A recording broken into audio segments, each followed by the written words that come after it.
Story 1. The Watchful Eyes.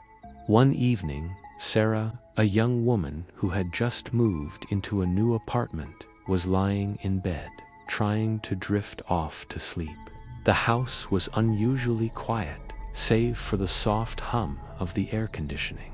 Sarah lay still, straining to hear the sound again. There it was, faint, labored breathing. She sat up and peered over the edge of the bed, staring into the inky shadows beneath. Nothing. She closed her eyes, only to hear something.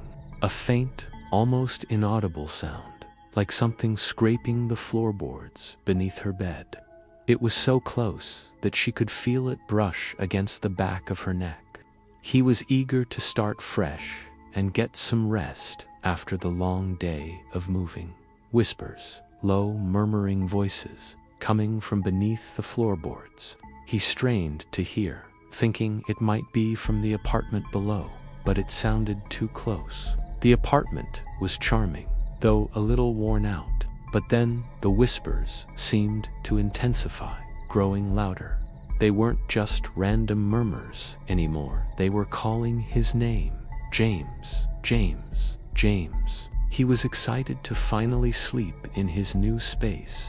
However, that night, as he lay in bed, the silence in the apartment felt unnatural. The whispers were now accompanied by a faint scraping noise, like something or someone was crawling under the floor.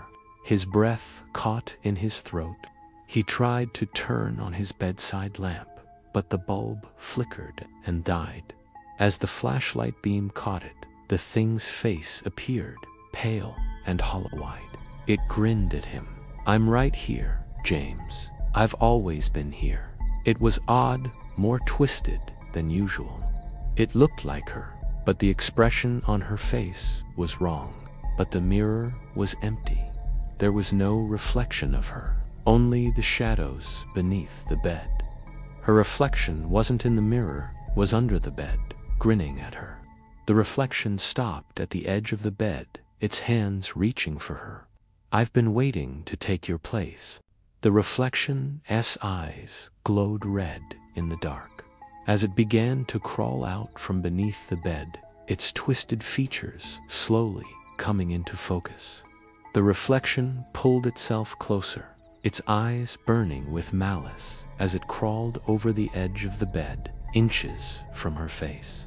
It was a smile, but it stretched too wide, as if her face was being pulled.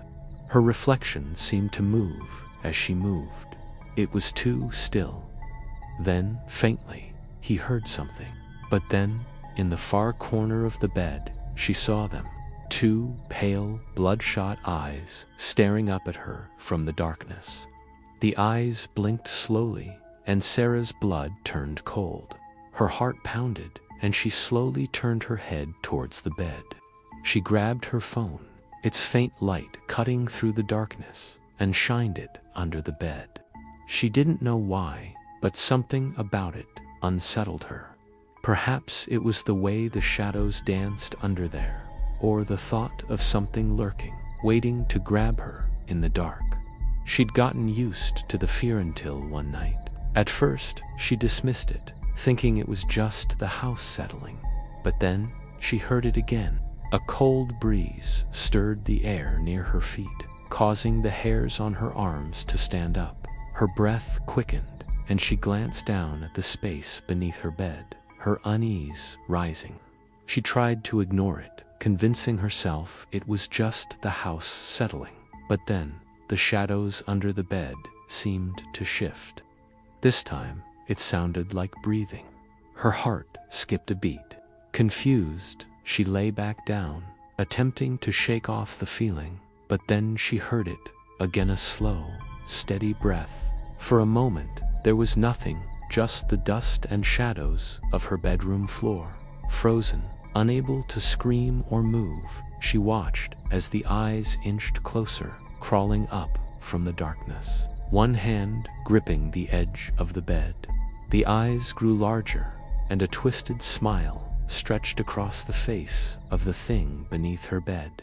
With a sickening crack, it climbed closer, whispering, "I've been waiting for you, Sarah." Story 2. The Whisper. James had just moved into an old apartment in the city. At first, James thought it was the pipes, or maybe the wind outside.